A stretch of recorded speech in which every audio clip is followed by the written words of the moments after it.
Assalamualaikum warahmatullahi wabarakatuh. Bertemu kembali. Pada video sebelumnya, saya membahas tentang konsep analisis of varian. Ada dua, ANOVA satu jalur dan dua jalur. Kemudian video berikutnya ada kasus dan perhitungan untuk ANOVA satu jalur. Nah, yang sekarang kita bahas perhitungan dan contoh kasus untuk ANOVA dua jalur. Dua jalur itu terkait ada dua variabel faktor, ada dua variabel bebas. Misal contoh yang kita angkat kasusnya perbedaan kemampuan analisis data penelitian kuantitatif mahasiswa ditinjau dari metode pembelajaran dan background pendidikan dalam mata kuliah statistika pendidikan lanjutan. Nah, variabel Y-nya di sini, variabel terikat satu, yaitu kemampuan analisis data penelitian kuantitatif. Sementara untuk variabel X-nya, variabel faktornya ada dua, yaitu metode pembelajaran yang pertama dan yang kedua adalah background pendidikan. Sebagaimana di teori sebelumnya dikatakan bahwa variabel faktor atau variabel X atau variabel bebasnya harus berbentuk data nominal. Nah, metode pembelajaran ada dua kategori, yaitu problem solving dan konvensional. Kemudian background pendidikan juga ada dua, yaitu IPA dan IPS. Metode pembelajaran kita simbolkan A, jadi problem solving A1, metode pembelajaran konvensional A2. Kemudian background pendidikan disimbolkan B, IPA B1, IPS B2. Nah, kita susun tabelnya untuk desainnya. Kemampuan analisis data penelitian kuantitatif, skor yang kita peroleh. Untuk kelompok pertama adalah menggunakan metode problem solving di mana siswanya dengan background pendidikan IPA, mahasiswanya. Kelompok yang kedua, problem solving, metode pembelajarannya untuk mahasiswa dengan background pendidikan IPS. Kelompok yang ketiga, metode pembelajaran konvensional dengan background pendidikan IPA. Dan kelompok yang keempat adalah metode pembelajaran konvensional A2-B2 dengan background pendidikan IPS. Jadi kita simbolkan ini adalah kelas A1-B1, ini kelas A2-B1, ini kelas A1-B2, ini kelas A2-B2. Yang pertama harus kita buat semacam asumsi bahwa pemilihan kelompok atau pemilihan sampelnya secara random, kemudian sampelnya dari kelompok independen di mana masing-masing kelas berbeda siswanya, berbeda sampelnya, kemudian datanya berdistribusi normal dan homogen setelah uji normalitas dan uji homogenitas. Hipotesis statistiknya secara umum adalah kalau H0, mu1 sama dengan mu2 sama dengan mu3. Oh, mohon maaf. Ada 4 kelompok, berarti yang keempat sama dengan mu4.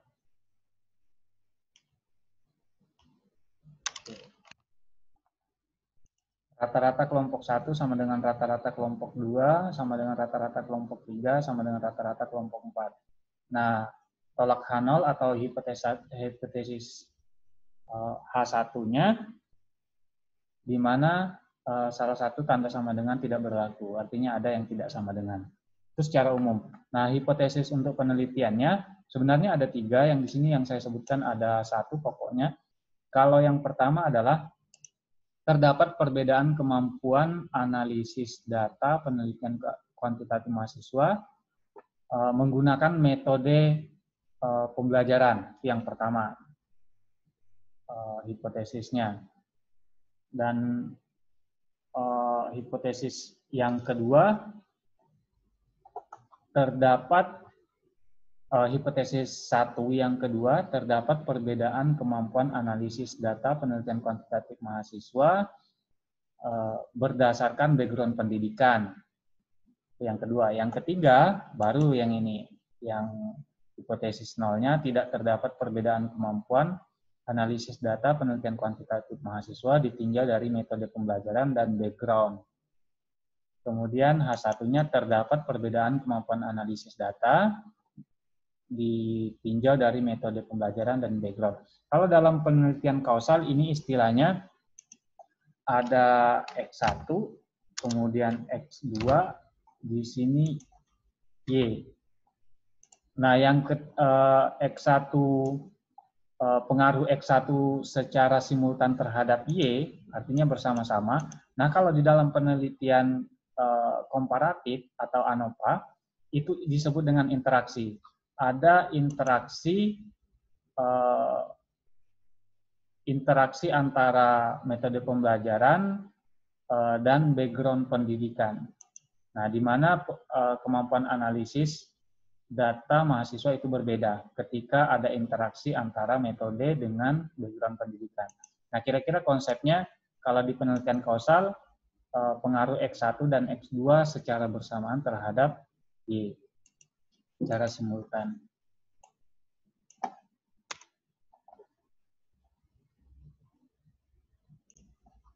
Kita buat tabel bantu untuk kelas A1B1.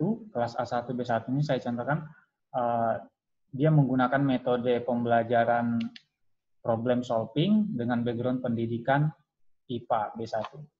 Kelas A2B1, kelas A1B2, kelas A2B2. Kelas A2B2 adalah metode pembelajaran konvensional dengan background pendidikan IPS.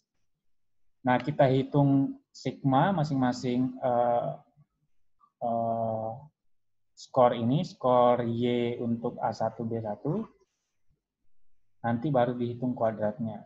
Kita coba hitung kuadratnya terlebih dahulu.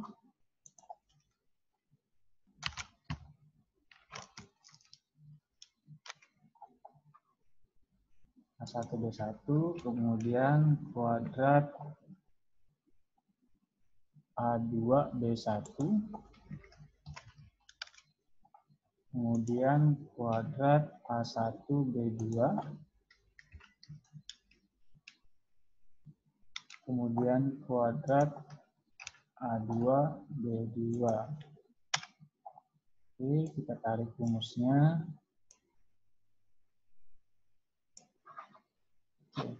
Baru kita hitung sigmanya. Sum. Kita sorot yang ingin kita jumlahkan, skor kelas A1B1 atau kelompok A1B1. Baru kita tarik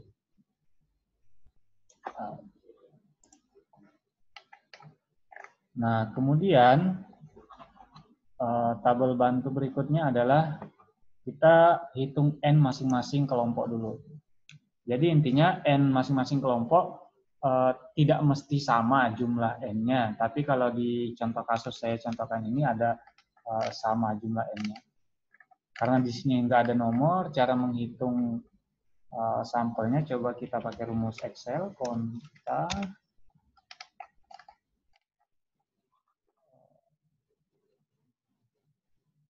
Kelompok 1, 9, sampelnya ada 9. Sebenarnya bisa saja kita tarik untuk 4 kelompok ini. Artinya sama-sama 9. Kita lihat yang disorot benar A2B2. A2B2. Kemudian sigma Y. Sigma Y masing-masing kelas. Sigma Y masing-masing kelas. Atau masing-masing kelompok. Kelompok A1B1. Kita tarik. Oke, sigmanya. Coba kita cek. Sigma Y untuk A2B2. benar nggak itu? A2B2. A2B2. Oke, benar. Sigma A2B2. Kemudian kita hitung sigma Y kuadrat masing-masing kelompok. Sigma Y kuadrat A1B1.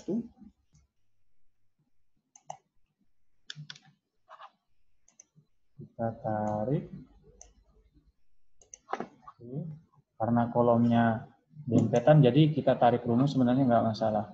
Kita lihat A1B2 di posisi sel M20. A1B2, benar tidak? A1B2, ya sigmanya benar. 49790.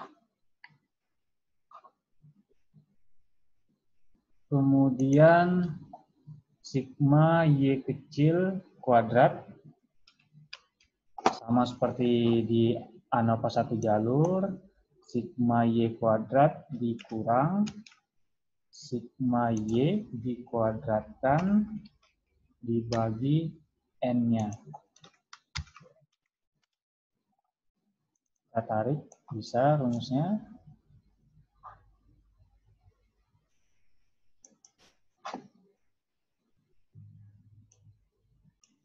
Di sini ada minus, coba kita perhatikan, telusuri ada kesalahan atau tidak.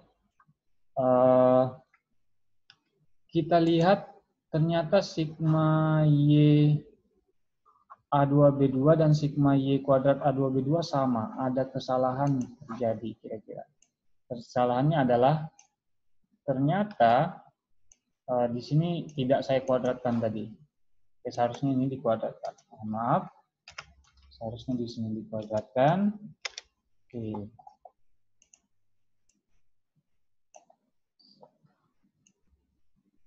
Oke, ini hasilnya. Kemudian Y bar, rata-rata masing-masing kelompok. Average. Kelompok A1B1. Kita tarik boleh.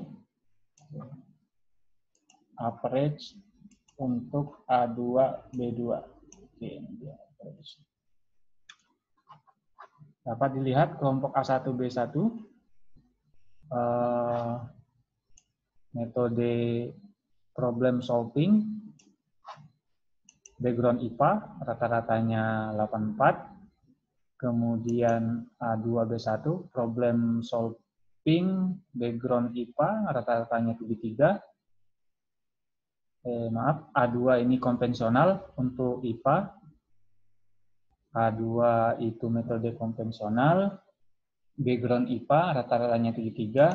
Kemudian metode konvensional, metode problem solving dengan background IPS rata-rata 74 dan metode konvensional untuk background IPS rata-rata 65. Kita hitung jumlahnya. Sum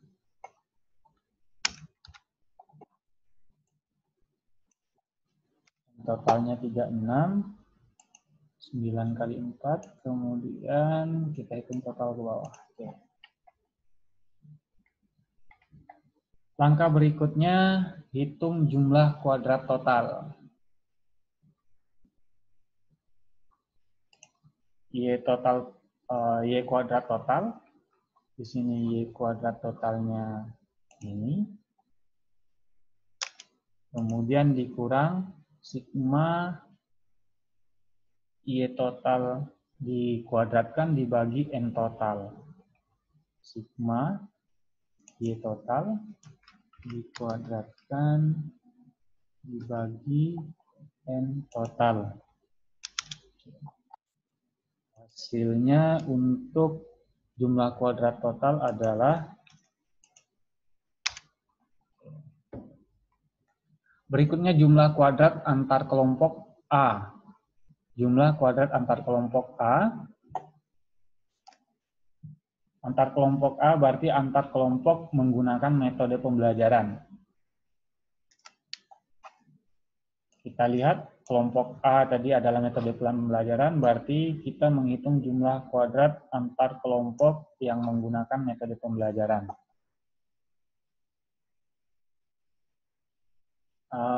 Formulanya sigma Y dikuadratkan dibagi N per masing-masing kelompok.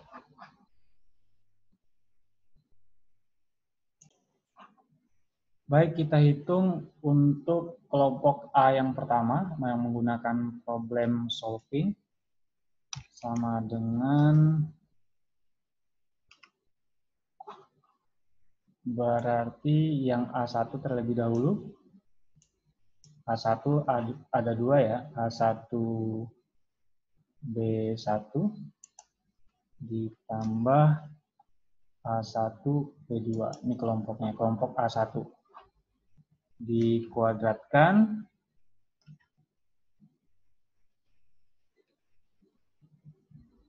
dikuadratkan dibagi N. Formulanya harus ditambah sepertinya kurungnya. Dibagi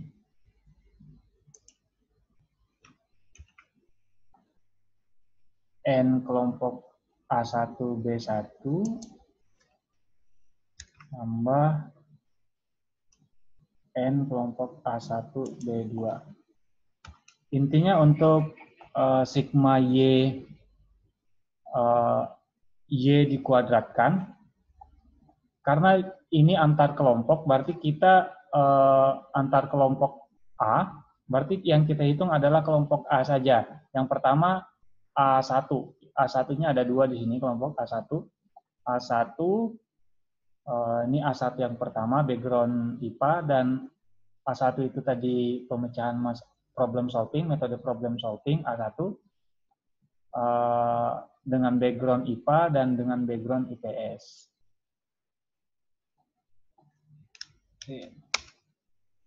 Kemudian kelompok A yang kedua itu adalah A2, yaitu konvensional. A2. Yang konvensional A2 satunya ini dikuadratkan dibagi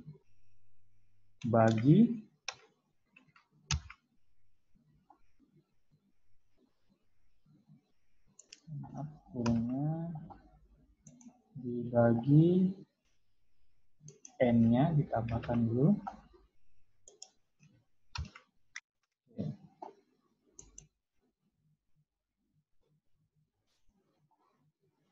Kemudian baru dikurang dengan sigma Y total dikuadratkan dibagi N total. Sigma Y total di sini jumlah, dikuadratkan dibagi N total 36. Baru dihitung jumlah kuadrat antar kelompoknya, sama dengan kita jumlahkan dulu yang antar kelompok A1 ditambah antar kelompok A2, hasilnya nanti setelah penjumlahan dikurang dengan sigma Y total dikuadratkan dibagi N total. Oke, hasilnya 880,11. Kalau tadi antar kelompok A, sekarang antar kelompok B, sigma Y dikuadratkan dibagi N. Antar kelompok B sekarang sama dengan antar kelompok B, berarti kita ambil B1 terlebih dahulu. B sigma Y untuk kelompok B1, ini B1, ditambah yang B1 kedua, dikuadratkan dibagi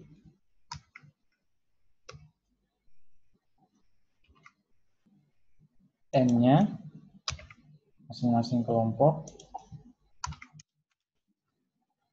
Oke, ini tadi untuk B1 ya. Sekarang berarti yang B2. Sama. B2-nya ini, 2 ini, sigma A1B2 ditambah sigma A2B2. Hasilnya nanti dikuadratkan, dibagi N-nya, masing-masing N dijumlahkan, biasa. Baru kemudian hitung sigma Y total dikuadratkan, sigma Y total dikuadratkan dibagi N total. 36. Oke. Maka jumlah kuadrat antar kelompok B, kelompok B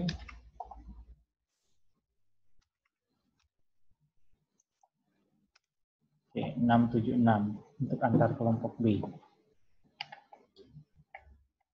Baru lumayan ya, lumayan perhitungan untuk ANOVA 2 jalur ini. Karena ada 4 kelompok yang kita analisis. Kemudian jumlah kuadrat interaksi AB atau JKAB. Ini formulanya. Perhitungannya.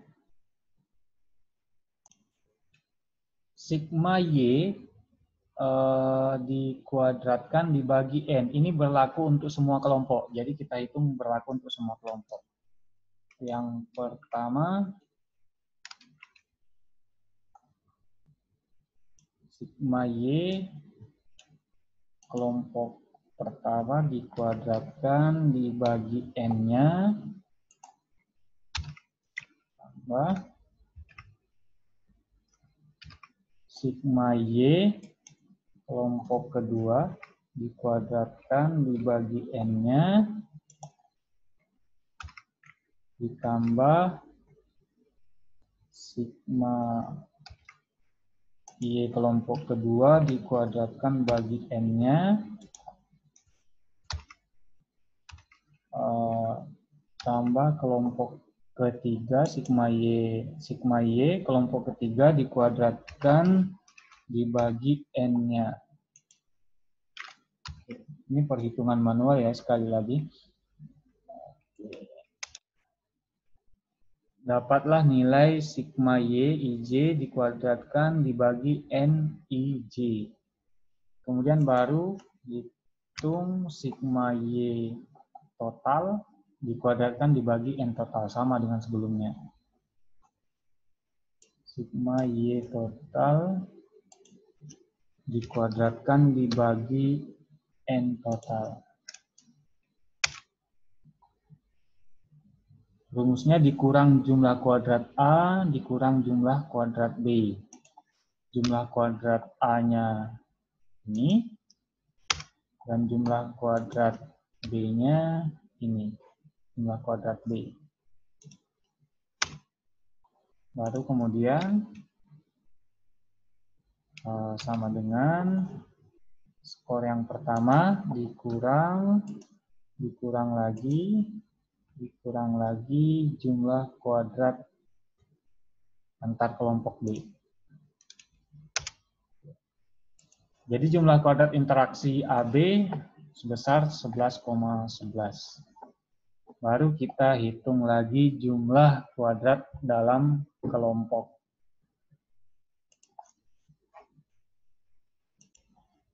Oke, sigma Y kuadrat masing-masing kelompok dijumlahkan, karena ada sigma di sini. Sigma Y kuadrat masing-masing kelompok. Ini Sigma Y masing-masing kelompok, ini yang pertama, kelompok pertama, sigma Y kuadrat kelompok kedua, sigma Y kuadrat kelompok ketiga, sigma Y kuadrat kelompok 4. Ini dijumlahkan. Sebenarnya sudah ada di sini jumlahnya, yaudah kita ambil ini aja. Yang kedua, sigma Y dikuadratkan dibagi N untuk masing-masing kelompok. Seperti tadi, sigma Y yang kelompok pertama dikuadratkan bagi N-nya, ditambah sigma Y dikuadratkan dibagi N untuk kelompok kedua, dan seterusnya. Ini sudah kita hitung tadi. Nah, yang kita hitung tadi adalah ini. Jadi kita ambil angka ini aja. Perhitungannya sama. Baru kita kurang.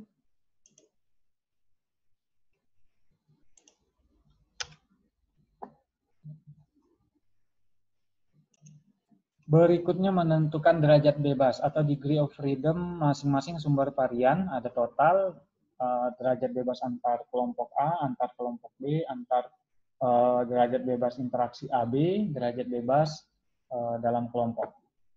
Nah, formulanya sudah ditentukan seperti ini. Nah, sebenarnya untuk memperkuat teorinya, teman-teman bisa melihat buku statistik terapan Dr. Kadir. Formulanya jelas dicantumkan di sana dan perhitungannya. Kemudian derajat bebas total sama dengan N total dikurang 1. N total dikurang 1. N totalnya, mana N total? Ini dia. Dikurang 1. Derajat bebas antar kelompok A, N kelompok dikurang 1. Kelompoknya dikurang 1. Oke, ini ada berapa kelompok untuk faktor A? Faktor A tadi metode pembelajaran. Ada berapa kelompok metode pembelajaran? Ada 2, yaitu metode pembelajaran problem solving dan metode pembelajaran konvensional. Jadi ada 2 kelompok. Sama dengan 2 dikurang 1. Kemudian ada berapa kelompok untuk faktor B? Faktor B tadi adalah background pendidikan. Ada berapa kelompok background pendidikan? Ada 2, yaitu background pendidikan IPA dan background pendidikan IPS. Jadi N untuk kelompok B dikurang 1. 2 kurang 1. Kemudian derajat bebas untuk interaksi AB. Formulanya adalah NA dikurang 1, kelompok A dikurang 1 dikali kelompok B dikurang 1. Kelompok A itu ada 2 tadi, dikurang 1, dikali kelompok B ada 2, dikurang 1. Hasilnya 1. Kemudian derajat bebas untuk dalam kelompok B. N total dikurang N kelompok A dikali N kelompok B. Sama dengan N totalnya ke atas, N total 36.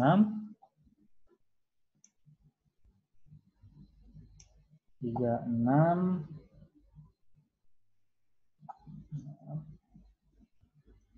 kurungnya 36 dikurang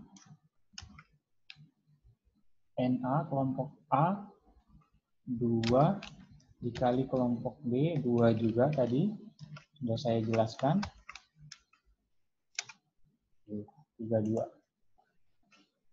Oke, perhitungan berikutnya menentukan rata-rata jumlah kuadrat.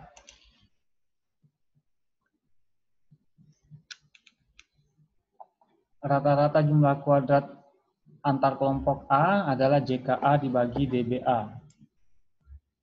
JKA dibagi DBA. Oke, variannya. Jumlah kuadrat B dibagi DBB untuk rata-rata jumlah kuadrat B.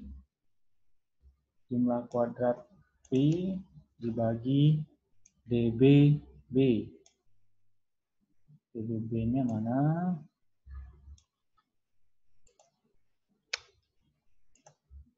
Rata-rata jumlah kuadrat AB adalah JKAB 11 dibagi DBAB 1. Kemudian jumlah kuadrat dalam kelompok JKD dibagi derajat bebas B.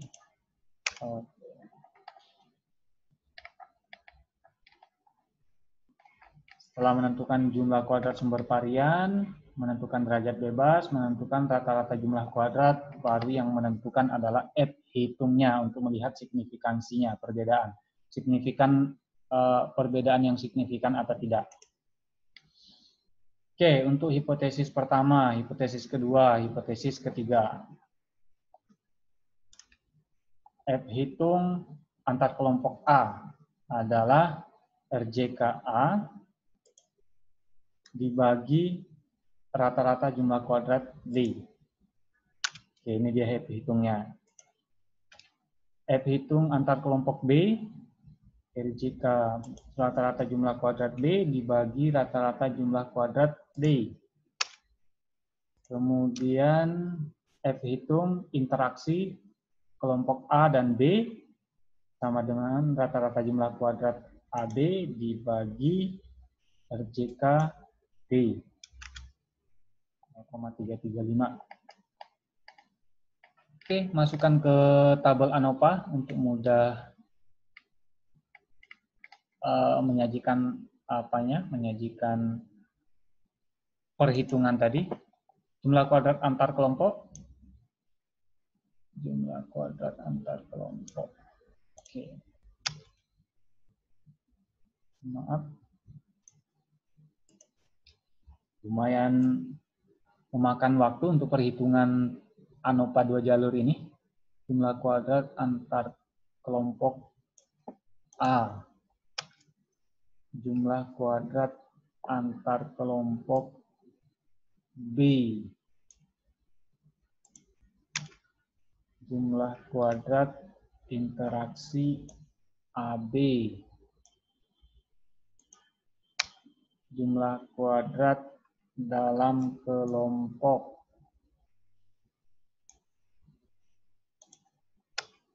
Jumlah kuadrat total.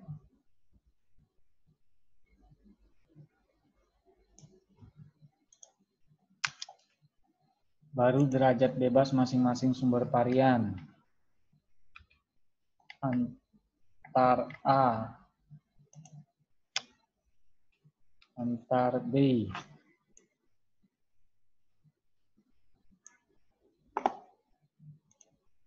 Derajat bebasnya. Interaksi A. Interaksi AB, maaf. Oke. Kemudian DB dalam kelompok.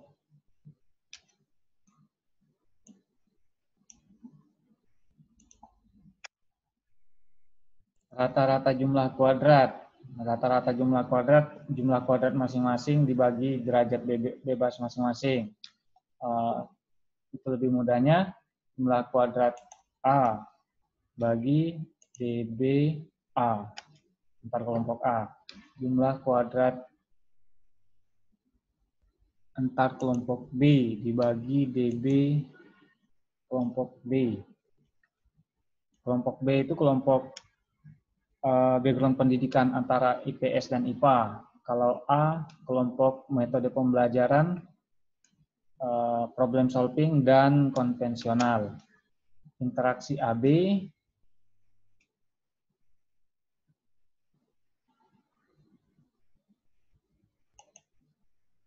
RJK-nya dibagi DB-nya, kemudian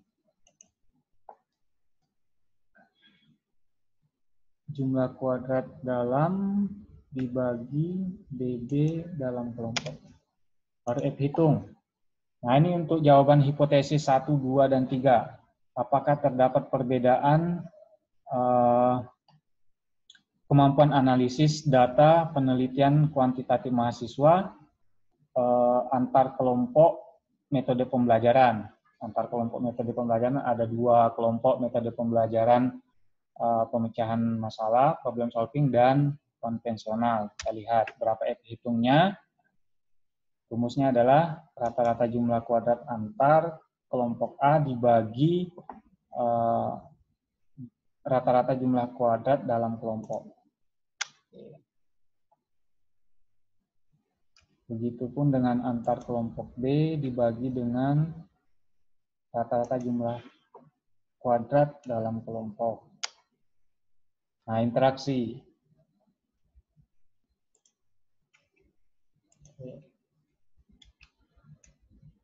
Interaksi yang paling kecil. Oke, kita tentukan F tabel seperti ANOVA 1 jalur. Untuk F hitung antar kelompok A, DB-nya 1, ini pembilang, penyebutnya, kita lihat tadi penyebutnya kita ambil dalam kelompok, berarti DB untuk penyebutnya 32, 1 dan 32. Kalau antar kelompok B 1, 3, 2 juga, kemudian antar interaksi AB sama 1, 3, 2. Berarti intinya kita cari F tabel dengan pembilang 1 dan penyebut 32. Oke.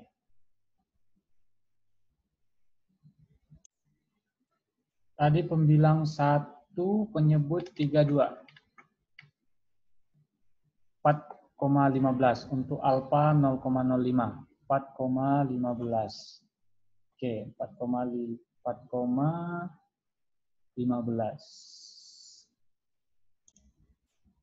Berarti maaf.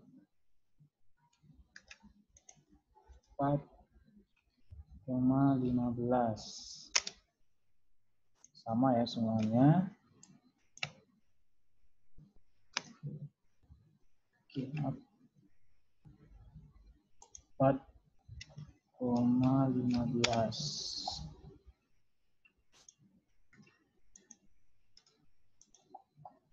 Nah, baru untuk menjawab hipotesis penelitian kita, kesimpulan. Yang pertama dulu, perbedaan rata-rata kemampuan analisis data penelitian kuantitatif mahasiswa menggunakan metode pembelajaran dalam mata kuliah statistik pendidikan lanjutan. Terdapat perbedaan atau tidak? Kita bandingkan F hitung untuk antar kelompok A dulu. F hitung H ternyata lebih besar dari F tabel. Oke, artinya terdapat perbedaan kemampuan analisis data mahasiswa menggunakan metode pembelajaran antara metode pembelajaran problem solving dengan pembelajaran konvensional. Kalau mau lihat mana yang lebih tinggi, kita lihat nilai rata-ratanya. Tinggal lihat rata-rata kelompok A1 yang problem solving tadi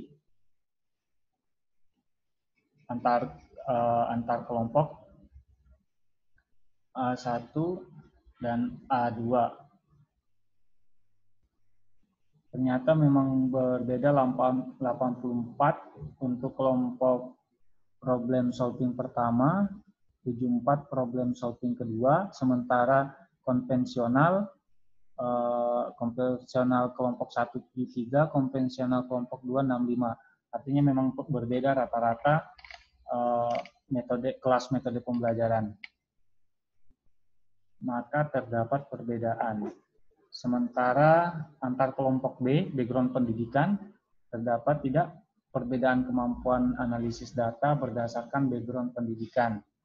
Background pendidikan SMA maksudnya, SMA atas derajat. Ada yang ngambil IPA, ada yang IPS. Kita lihat F hitungnya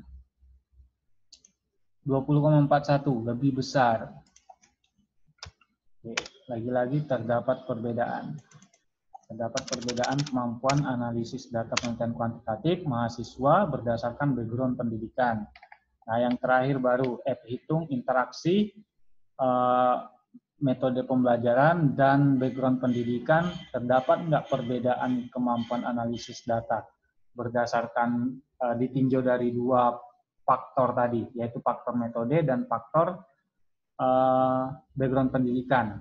Ternyata tidak terdapat karena F hitung lebih kecil dari F tabel.